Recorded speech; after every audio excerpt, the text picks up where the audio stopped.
The keynote begins, and I'm bound to say that I start with great pride to say that it is the 40th anniversary of our group of companies, which started very much as a small company and is still small, 70 of us, 70 people covering the globe. I describe us as the world's smallest multinational. And thanks to many of the companies in this room for supporting us over those 40 years. In the case of a couple of you, it took about 35 of those 40 years, but we're glad to have you with us eventually. So I'm going to put the proposition to you that although we appear to be in a low-growth industry, that's really only because we're not looking in the right place for growth. There is growth. There's growth that happens that we don't acknowledge because we just don't know how to measure it. There's growth that could happen, and we'll talk about how the drivers for those growth activities, that growth potential, is within our hands. Importantly is innovation, and if I can make one plug, please go and talk to my colleagues outside from the CHC Innovation Connection, which is an in and out licensing joint venture that we have formed and was launched 2 months ago in Europe and is now being launched here today. So there is a table outside for anybody who is interested in the concept of in and out licensing of exciting new formulations, molecules, delivery systems, technologies and the like. So let's just start with this proposition, which is that we're not really looking in the right place for growth. We are in a market that I will call pharmacy plus, and by that I mean that we have the pharmacy chains, the independent pharmacies. We'll talk about those during the course of this morning. In some countries, of course, in your country and in my country, we have a very well-established mass market, but it's still fairly narrowly defined, and it's that market that is showing relatively low growth. But the market is already 50% bigger than that because we're not counting, because we don't have reliable data globally, we're not counting e-commerce, particularly e-pharmacy, we're not counting multi-level, and we know that both of those sectors are literally off the screen when it comes for the growth rates. And it's a mission of ours at Nicholas Hall Group to try to monitor that in the future, and we're working on some projects with several of you in the audience now to try to achieve that. So if we think about where this market will head, by the year 2025, not even 10 years from now, it will probably be around about the 300 billion mark from the current 185 billion. And that assumes that we have the current and maybe slightly higher rate of growth at around about 5.5%. But if we bring in the new paradigm, and it's an expression that I think I coined 15 years ago, the new paradigm for OTC, although now we call ourselves CHC, if we can bring that new paradigm into our industry, a new way of thinking, a more flexible way of thinking, some innovation and some risk-taking, then we should be able to achieve 10% growth, and then we have a market that is 450 billion. Now, does that matter? These are perhaps just telephone numbers. It does matter, because with our top player in the market only having a 5% market share, and to be honest, the top player is not really gaining market share except by acquisition. If the market is growing well, then your 5%, your 3%, your 1% delivers additional dollars. Of course, we hope that we can gain market share as well, but we don't have a great track record at that, which I'll say. Now, I was told, don't talk politics. I was given a very strong warning by several friends here, including Ed Rowland. Do not talk politics, but of course I think we do have to revere and hail to the chief. The reason I'm putting this up is not for any particular reason other than to say that we have had in politics a year of living dangerously. And all the characters on this chart have all been great risk takers. They've all, in the case of some of them, brought us close to World War III. And yet our industry has had a year of living quietly. For example, Pfizer, and we have several colleagues here from Pfizer, a great deal of excitement, but in the end, not the chosen outcome of the board.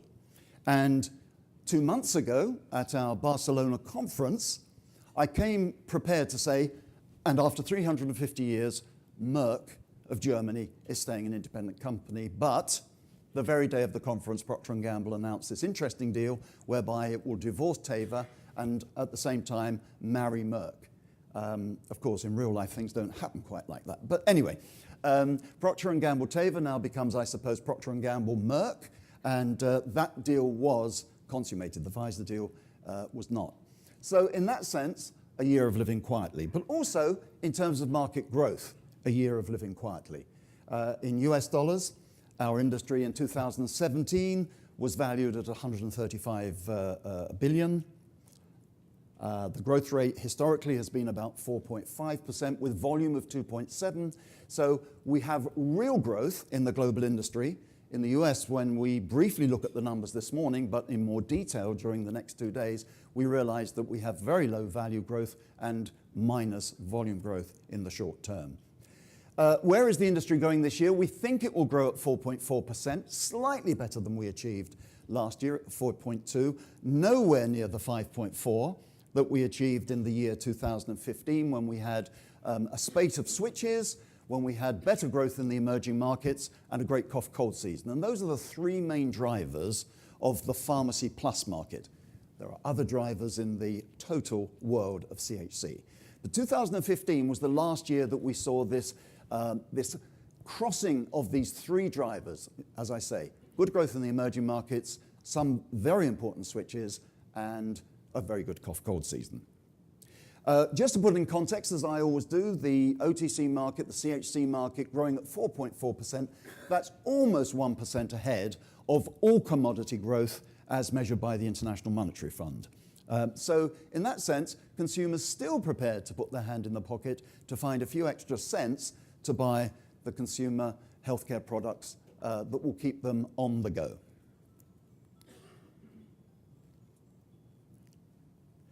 In terms of where the country growth is, you can see from this chart, the red, which are the emerging markets, the new markets, still having much higher growth, although we have seen something of a rebound in the so-called established markets. But the US last year growing at 2.8%, not great, and I have to say in quarter one, not even achieving that as far as I can see from the figures which we've still to finally publish. In terms of the leading global OTC players, you see here our estimation. I think if you look at another data set or the two other data sets, we're not very far out. There may be perhaps a reversal of number one and number two, but still not even 5% global market share. This is a unique part of consumer products in that there has been no real industry consolidation, despite the huge number of mega mergers. So GSK with Novartis, Bayer with Merck, Sanofi with Boehringer Ingelheim. The top three players making these big takeovers, but because the underlying growth isn't there, and because these companies are not playing in the high growth sectors of the market by geography or category, not really doing much more than keeping up with the total market. So any company which over the last 5 years in organic terms has grown at less than 4.5% is actually underperforming the market.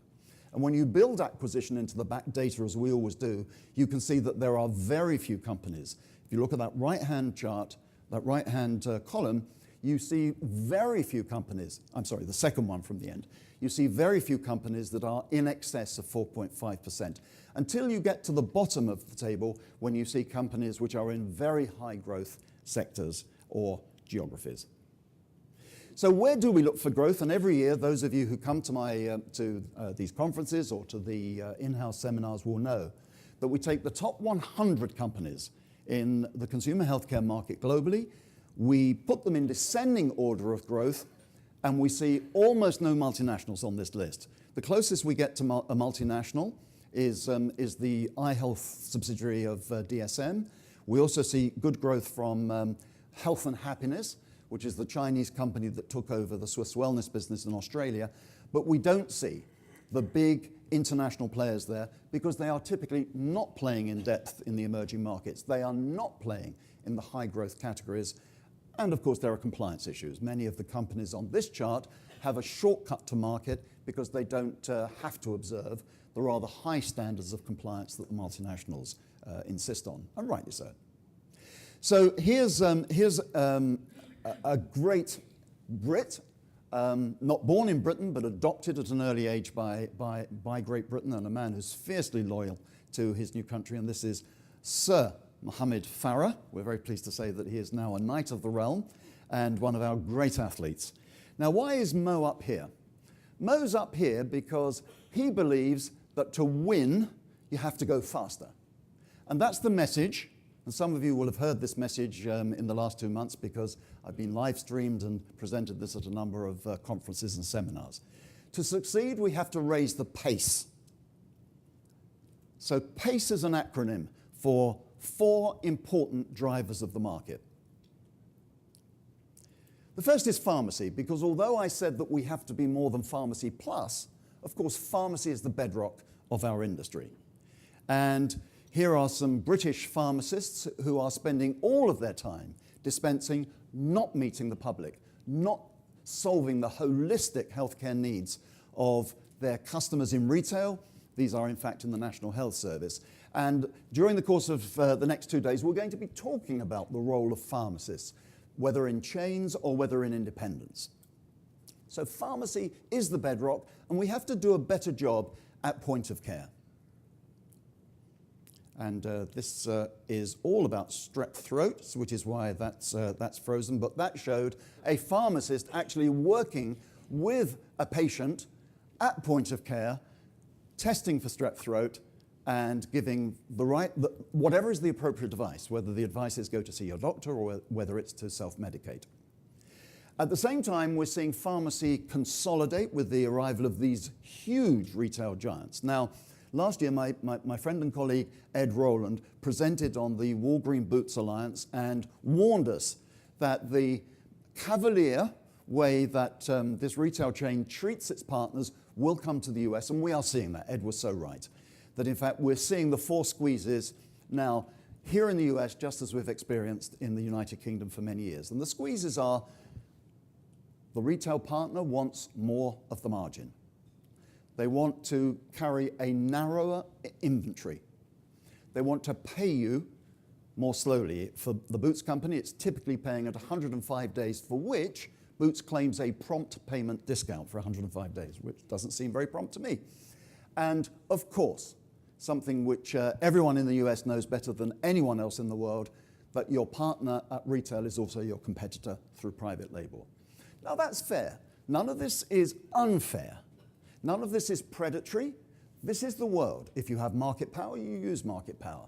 We have to use our market power as manufacturers of brands to make sure that our brands are where they should be, on shelf or behind the counter in some countries, priced properly with the right positioning to the consumer. Remember that classic definition of brand loyalty. I want to buy the brand, and if it's not available in my store, I go to another store. I don't buy something else. And yet many of our brands have lost that essential brand loyalty because of overline extending or pricing not being appropriate to consumer needs. So Mo's told us about the P of PACE, which is pharmacy. What about adjacencies? Areas that are not within the core but could be, and my colleague is very keen to take the microphone and explain that to you. Morning. The reason why we start talking about probiotics within adjacent categories is because probiotics started as an adjacent category, and now it's the core category. It is the category that has the scale. The sales globally are almost $4 billion US, and the US being the biggest market for probiotics. And probiotics category has the highest growth globally and double-digit growth, so great category now being the core category. And one of the ways to have a look at the category and split that, and that is well connected with how companies are developing their portfolio or should be developing the pipeline, is to split the category by the areas of applications and conditions being covered by probiotics. And then what we do, we split that into the clusters, which are well established, developing, or emerging. So still the core of the category, of probiotics category, is GI cluster, gastrointestinal. and it is the most developed from the number of products on the market and from the point of from the consumer perception point of view. And at Nicholas Hall Company, we have this great tool called Nicholas Hall New Products Tracker, and we do see that still the majority of the products being launched in the category, over 70%, are for either gut health or immune. So that's still the core of the category. And within that, there are some clusters or segments which are developing, IBS, for example. And in Germany, there is a brand called Kijimiya, and they built the entire business being purely positioned for IBS. And now it's one of the biggest brands in GI category in Germany, and they launched this product in the US some time ago.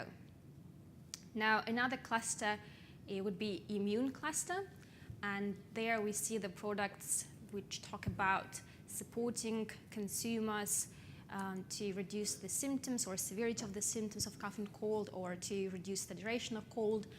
And within that cluster, we do see a very interesting and in a good way segment allergy. Now, when that's developed, it's going to have huge implications on the category landscape. So allergy, probiotics for allergy, being able to intervene root causes rather than address symptoms, and it's a great segment in probiotics for children, and it has already good science in comparison with other science in the category. Definitely worth looking at for current development. Then a cluster within probiotics, women's health. Now globally, women's health overall is an underdeveloped segment. It doesn't very often go beyond pink package for the product called positioned for women. So great cluster to be developed in future. There's a cluster for a mother and a baby to support mother and baby at different stages of development and then growth. Another great hot cluster is metabolic reconditioning. Now, obese people with overweight people have gut composition of bacteria which is different, and here we rely on the hypothesis that probiotics can influence that and change that. And when this cluster and category is developed, it's going to have huge implications for the entire market. So we typically highlight allergy and metabolic reconditioning, two big clusters for current development to change the landscape in future. And then there's a whole range of clusters within probiotics, which are also very important. Conditions like mental health, physical performance, all of that is worth looking at. And even though the category already has this scale, we do think that globally the category is yet at the beginning of, so much more is still possible in this category.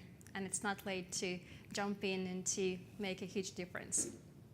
Now, when we look again at adjacent categories and which categories could be core categories in future, and just to give an example, that diabetes and products for patients with diabetes is one of the adjacent categories which has, there's opportunity to become core category in the future.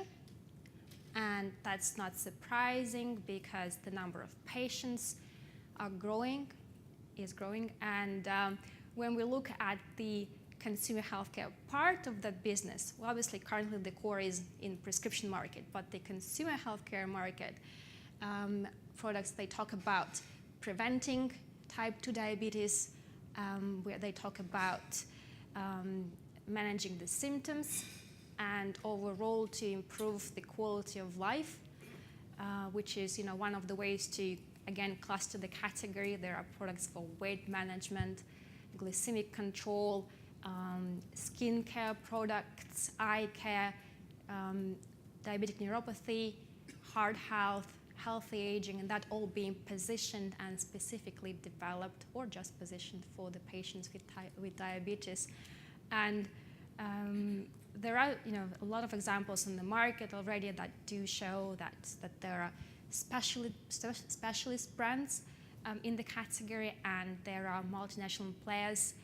And in skincare, we do see products which would be specifically positioned and focused on this area. And then we do see SKUs as line extensions on shelves. Obviously, in comparison with other countries, there is a number of supplements on the US market, and again, specialist brands or that huge umbrella branding.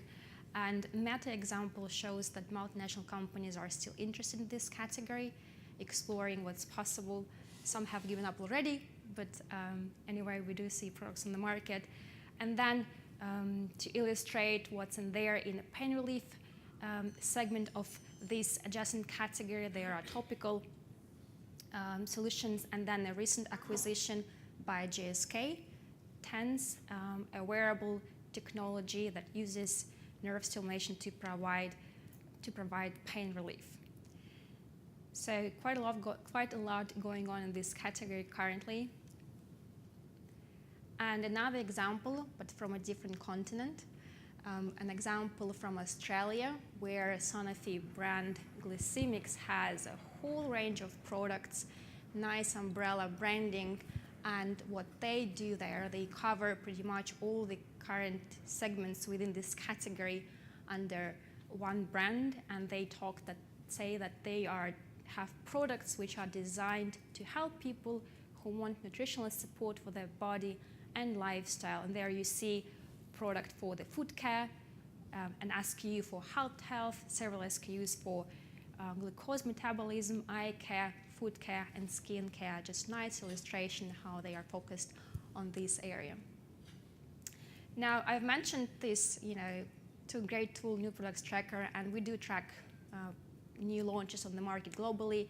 And this product on the slide, Suvinated, has 4 out of 4 stars for the innovation. It's called Suvinade, and this is another example of how consumer healthcare industry is moving towards covering serious medical conditions, and this product is for patients with Alzheimer's at earlier stages. And there are plenty of other examples on the market.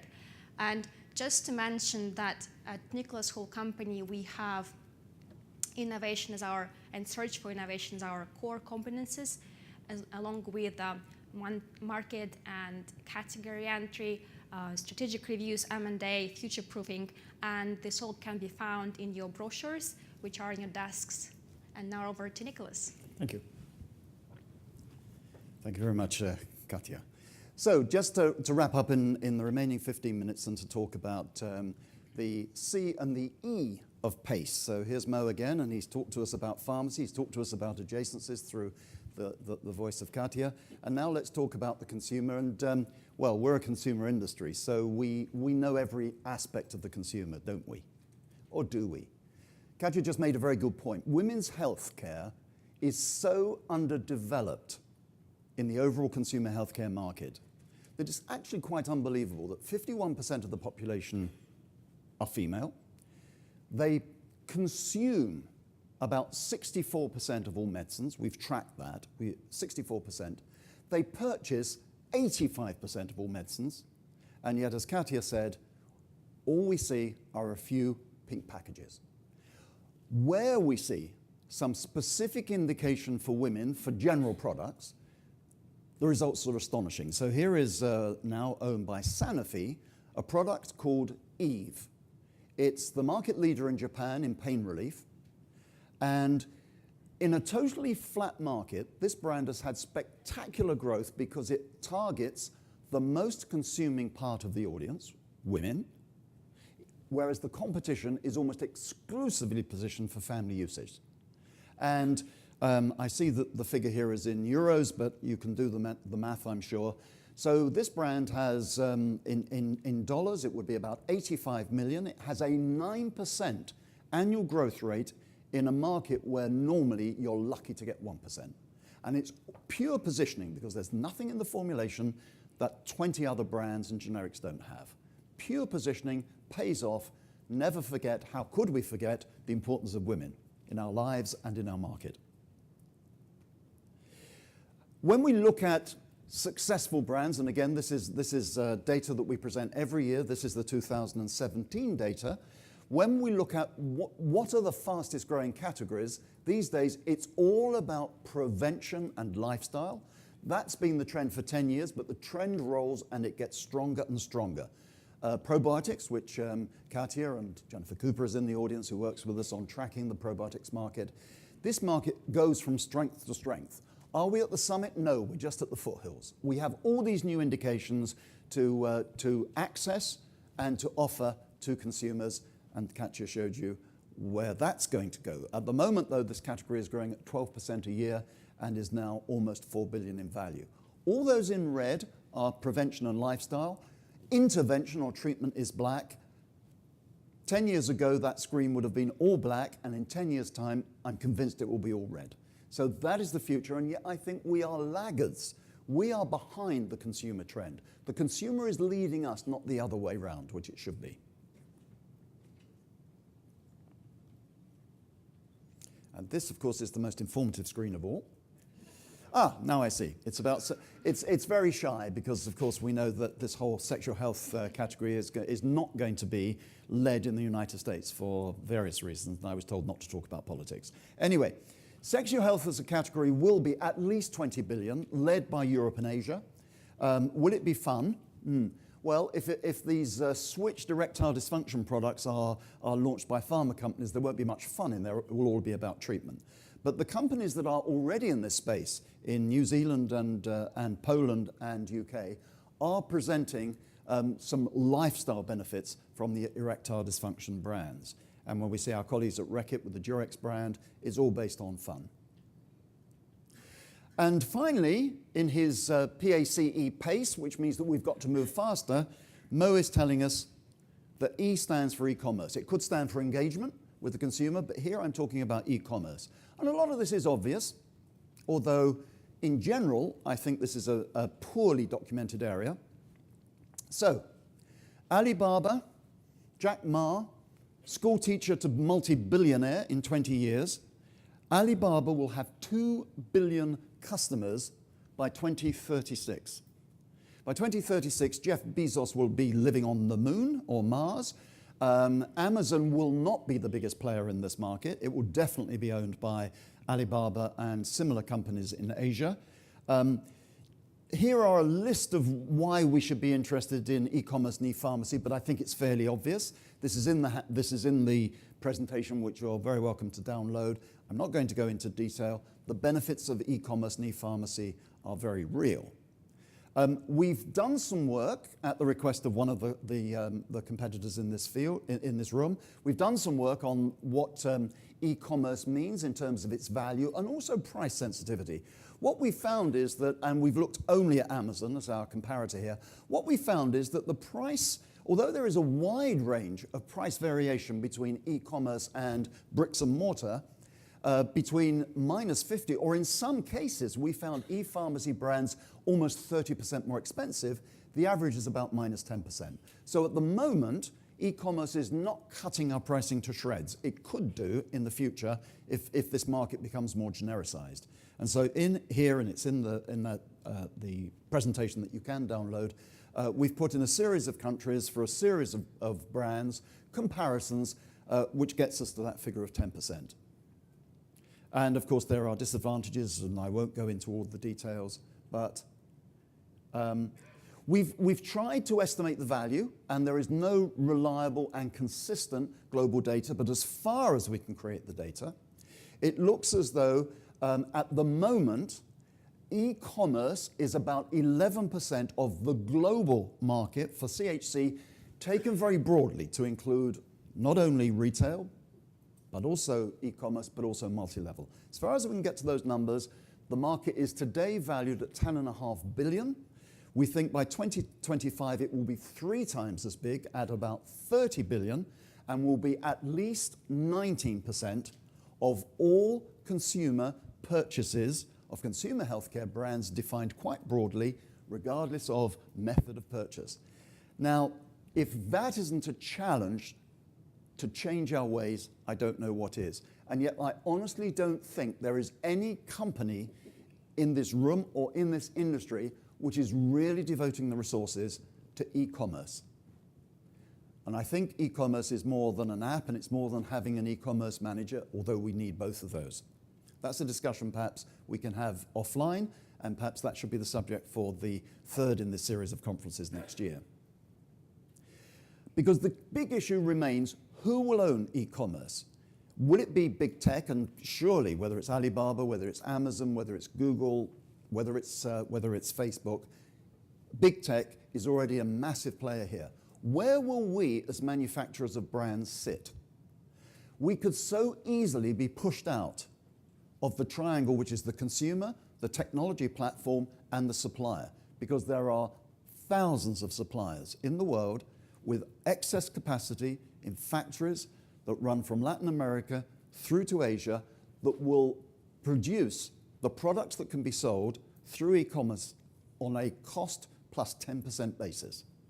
Whereas we want cost of goods to be 20 to 30% globally, there are suppliers for whom cost of goods could quite comfortably be 90%, and that cuts the market to shreds, and we do not want that to happen. And I don't think big tech wants that to happen. So we have to have a better dialogue. Now, in the next couple of days, we're going to have speakers and discussions about technology and the big tech platforms. And just here to look again at the Amazon Elements range of very competitively priced, excellent products in the supplements market. And here we can't get away from Jack Ma, who frankly is going to end up owning the space. He already owns Asia. I think he will own the global space. Ali Health, which is just one of the Alibaba categories, gives you the ability in Asia to have a chat with any healthcare professional. If you want advice on a gynecological product, which you want to buy on the platform of Ali Health, you can be switched through immediately to have a live chat with a gynecologist or a pediatrician or any other specialist which normally would require a visit to a hospital. That is powerful. It's a huge opportunity, but of course, handled wrongly, it's a huge threat. So let's start looking for growth in the right place. Pharmacy Plus is an important, but it's not a complete definition.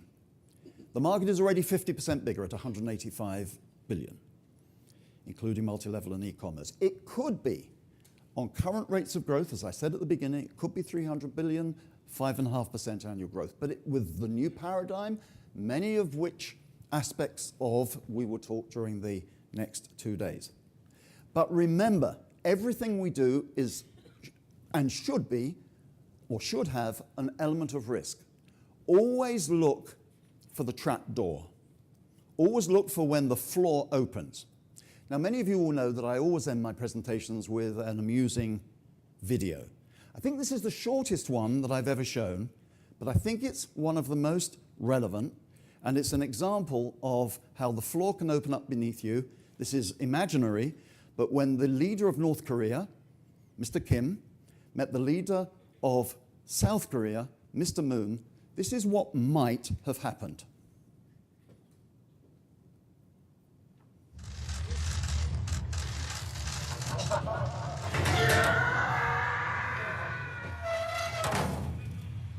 So in all of our strategizing, in all of our new product activity, keep your feet, while you're reaching for the stars, keep your feet on the ground.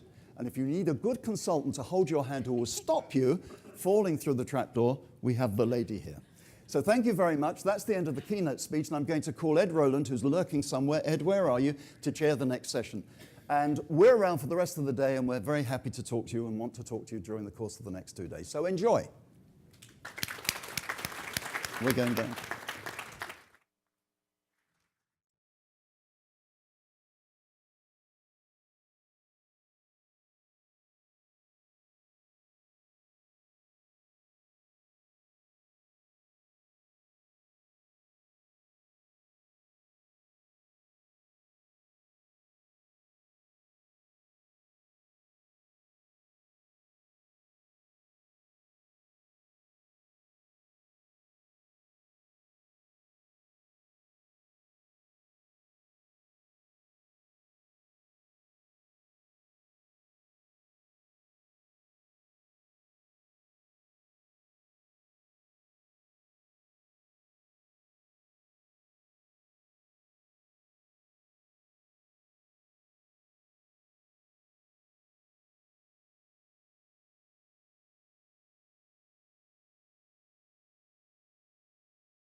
Wendland. When I've worked with them, you used to think of it, these are the independent pharmacy planogram people. They're a whole lot more than that. Dave is one of the owners of Hamacher Resource Group, and really when you look at what they've done, it's literally all about independent pharmacy, covers the entire waterfront logistics, all the way through to what you see in the store. And without further ado, my friend Dave Wendland.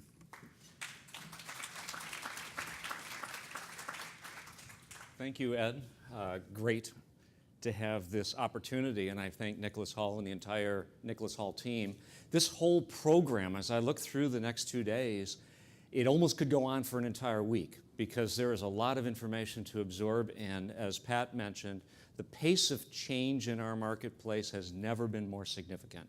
So keeping in tune with the pace that Nicholas introduced at his opening session and where our market is going, I believe we've got a lot of opportunity ahead of us, both opportunity and challenge, as they would say. And today we're going to talk about the opportunity in independent pharmacy, and we're going to debunk 5 myths for you about independent pharmacy and hopefully not necessarily convince you that there's still an opportunity, because our firm, as Ed said, has spent 40 years, nearly 40 years in the independent pharmacy space. We do work across the entire retail supply chain, so we do work with the larger chains, food, drug, mass. However, independent pharmacy is where we had our beginnings back in 1980. So we've been sitting for a long time. I want to see if we can get a little audience participation going this morning. If anybody has ever visited their local mechanic to have their car serviced, please stand up. If anybody has gone to the local butcher, perhaps for that meat for the graduation party, please stand up. If any of you have a household project and instead of going to a big box, decided to go to a local hardware store and ask somebody who knew the answer, please stand up. For those of you standing, in unison, say one reason why you went to the independent instead of the larger retail provider. Service. Thank you. You may all sit down. Service, convenience, familiarity, loyalty, community-based. That's why independent pharmacy might be something to take a look at as an OTC brand manufacturer. Ed has already introduced me. I just put my picture up here because I thought if he didn't do a good job, there should be something else. 3 things I'll tell you. One is I am Vice President, Strategic Relations, Hamacher Resource Group. I've been there for 26 years, and I have been working across the retail supply chain in both strategy, working with brands, distributors, and retailers to improve their productivity and results. I also, as part of that ownership team, there's 8 of us that own the company, have been watching with great interest where the market is headed. And Pat is absolutely right. If you fall asleep for 10 minutes during my presentation, you've missed a merger. You need to stay awake. And the third thing is I actually really love giving presentations, which is why I pled with Nicholas. I was down on my knees. I said, please, please, please let me speak. And he said, have you ever done it before? And I said, once or twice. So here are the 5 myths we're going to debunk today. One is, I have heard these from multiple people. Some of you in this room may have said to me, hey, Dave, independent pharmacy is extinct. In fact, Patrick a few minutes ago said, oh, there's still a couple thousand. We'll see if we can come up with how many there really are. 2, do the independents have a future? Especially with OTCs. 3rd, how can consumer healthcare brands better support this class of trade, and why should they? And 4th, can a win-win relationship emerge? One of my good industry friends, Chuck Wilson, who's the Vice President of Health Mart Operations for the McKesson Corporation, had spent most of his career at the Target Corporation. And shortly after he joined McKesson, he said, Dave, I'm struggling a bit with my new role because every time I see an independent pharmacy, I've seen one independent pharmacy because there are not consistencies. So I lied. These are actually the 5 myths we're going to debunk. Let's start with, are independent pharmacies extinct?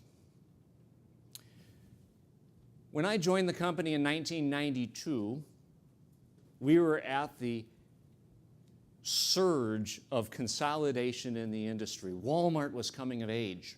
Really, prior to 1990, it was just a handful of superstores out there.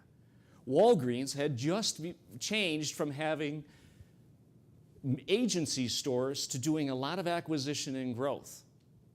And I joined the company, there were 35,000 independent pharmacies in the nation. When Dave Hamacher started the company, there were 50,000 independent pharmacies.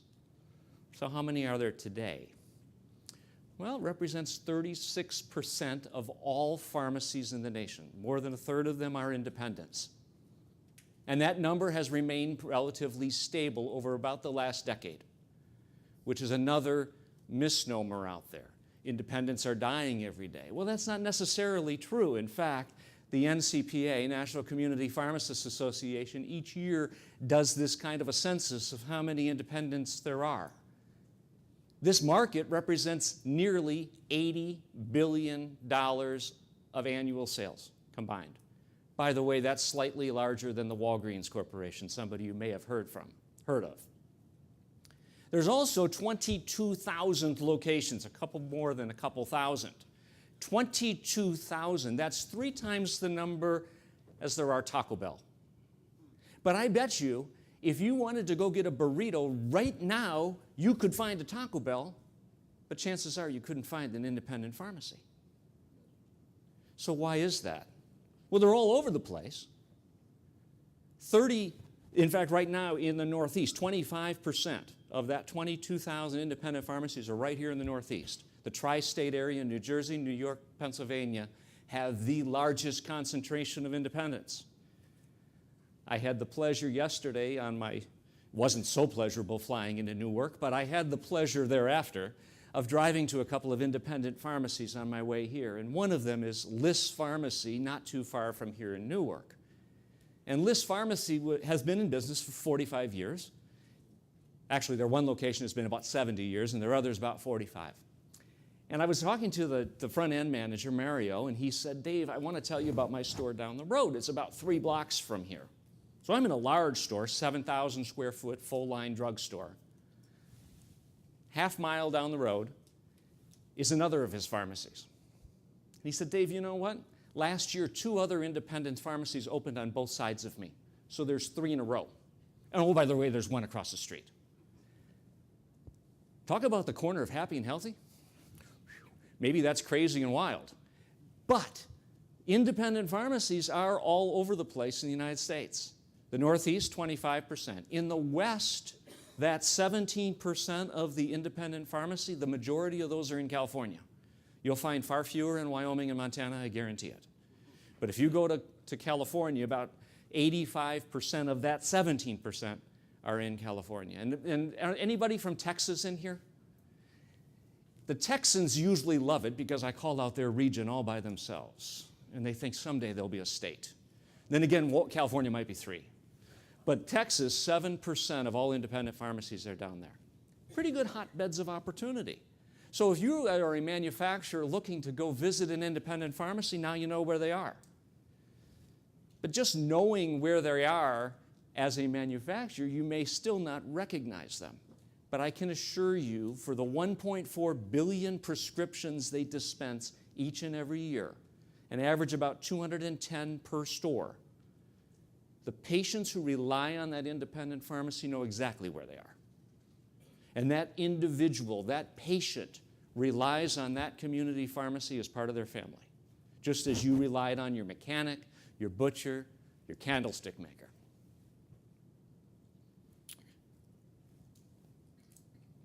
The other important thing to recognize, and this is not just independent pharmacy, but pharmacists in general, most trusted and accessible healthcare professional in America. Nurses are number 1, but they're less accessible. So I always put pharmacists just slightly ahead in terms of most accessible healthcare professional. If you really had a question about a minor healthcare condition and a convenience care clinic, which certainly are on the rise, and so are apps and docs in a box and everything else. But if you really wanted an answer today, where would you go? A pharmacist. And do you think you're going to have more interaction with a pharmacist in a CVS, Walgreens, Rite Aid / Albertsons type setting? Or would you have more interaction and opportunity in an independent pharmacy? Many consumers feel that that independent pharmacy is a little more accessible. You don't have to park 3 football fields away. You actually can pull right up to the door.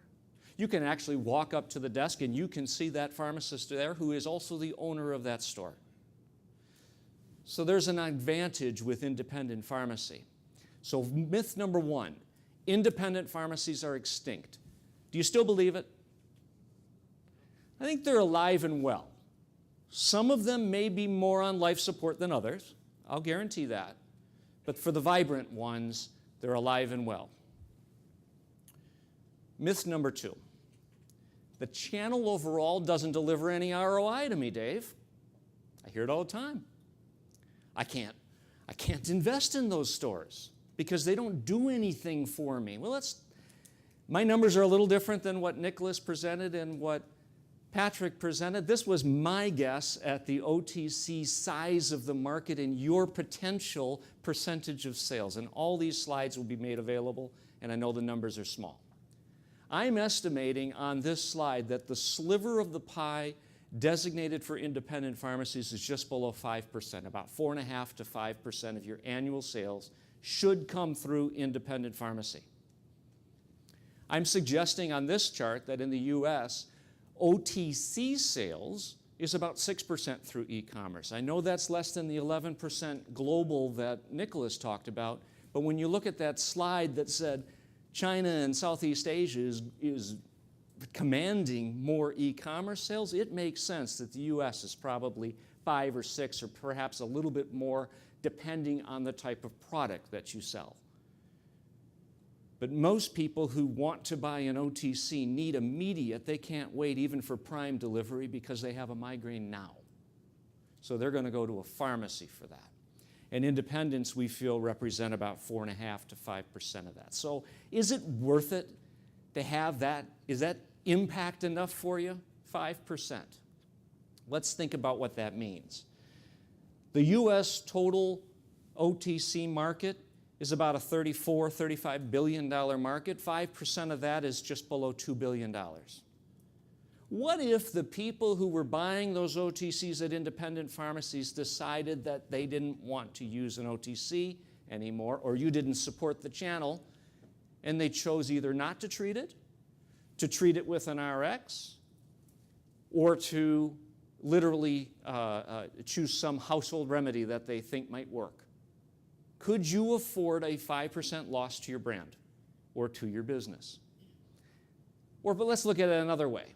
How many in here are devoting resource, and I think that between Lauren and Pat and the folks from Greenwood, and certainly what Nicholas shared, Amazon and e-commerce is alive and well, and Alibaba, I agree, is going to be bigger than all.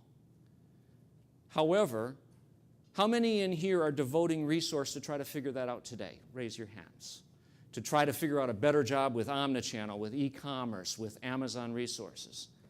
If you're devoting resource to that, why aren't we devoting resource also to independent, which represents the same size of the prize? So my question is, if you're doing it for e-commerce, to understand that space, you need to devote the same energy to understand the space that already exists. What else does 5% look like? Well, Dollar Channel's had a lot of noise lately. It's got the most outlets of any retailer in America today. Fast-growing channel. And you look at what Todd has done at Dollar General and what other folks have done to increase the influx of HBW, health, beauty, and wellness products, huge emphasis there. Independent pharmacy is 150% larger than that market. And it's 3 times as large independent than it is for C-store, even though convenience stores have 146,000 outlets. Independent's still stronger. So my plea to you is, or my myth was, there isn't any ROI in this channel. I believe there is ROI if you commit resources to it. Third, OTC categories don't perform well. All the independent pharmacies worry about is RX.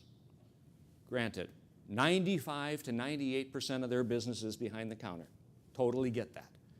But let me show you where their percentage of sales are. Our analysts every quarter at Hamacher Resource Group look at the percentage of sales contribution by category. The top 6 categories on this chart are all OTC categories. Look at what the top performing categories are at a big chain today. They're going to be the personal care categories before the over-the-counter categories would be my guess. So the inverse is true of independents. They do a pretty good job with OTCs. In fact, the OTCs that perform best are those that are symptom-related, those that have some immediate medical ailment treatment do extremely well in independent pharmacy. Second, those brands that complement prescription products. We heard a little bit before about probiotics. Probiotics are a great addition to somebody who's on some type of an antibiotic. Independent pharmacies do very well with probiotics. They do very well with CoQ10. They do very well with those products that complement an RX. Third, those products that the independent pharmacist trusts, in other words, the ones they've tried, are the ones they recommend. So if you have an OTC brand and you haven't put it in the hand of a pharmacist yet to say, I'd like you to recommend this to your patients, you're missing an opportunity. And lastly, niche brands, legacy brands do extremely well. So if you're a brand manufacturer with a specific product for lice, a specific product for foot care, a specific product for some type of a women's health need, independent might be a hotbed of opportunity for you.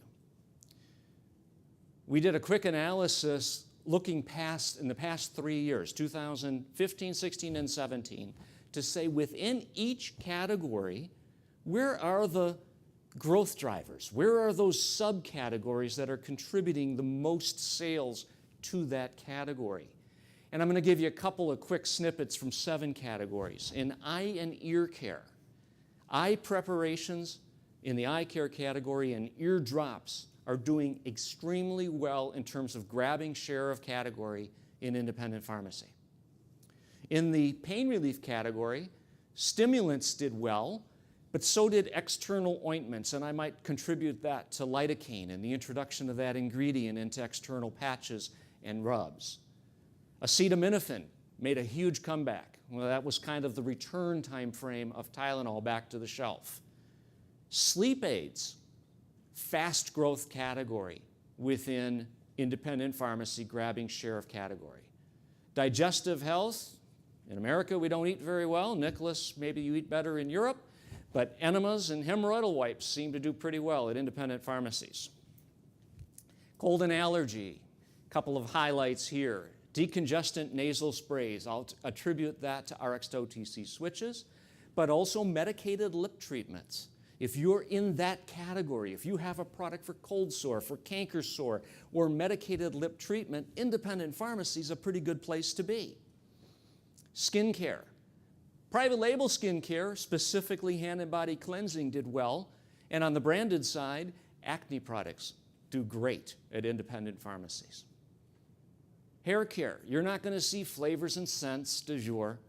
You're not going to see the variety of hair colors and hair treatments, hair conditioners at independent pharmacy, but what you will see is therapeutic shampoo, and you will see hair treatments. In foot care, if any of you have a foot care product that takes care of odor and wetness, look at the growth opportunity within that category in foot care in independent pharmacy. All right, Dave, you've given me some idea of where stuff is growing in independent pharmacy, but obviously those same categories are growing at chain, right? Maybe not. Here's 5 subcategories, just a snippet, that show pain relief external, 23.5% category growth within that pain relief category for external ointments and gels, outpacing the chains, who only showed a 9% category increase of that subcategory. And take a look at the far right side at these acne treatments I talked about. 33% growth in category contribution in 3 years compared to half that growth in chain pharmacy. So our myth was independent pharmacies don't have any ROI on OTCs. My contention is you got to choose your partners wisely and choose your categories. If you do that well, do your homework, I think there's opportunity. Next myth, fourth myth, consumers don't shop there. They dispense 200 prescriptions a day. Someone's shopping there. Someone's walking in that door. And I walked, as I was talking about List Pharmacy, they do 480 prescriptions a day. They're open 365 days a year. Do the math. That's a huge pocket of opportunity.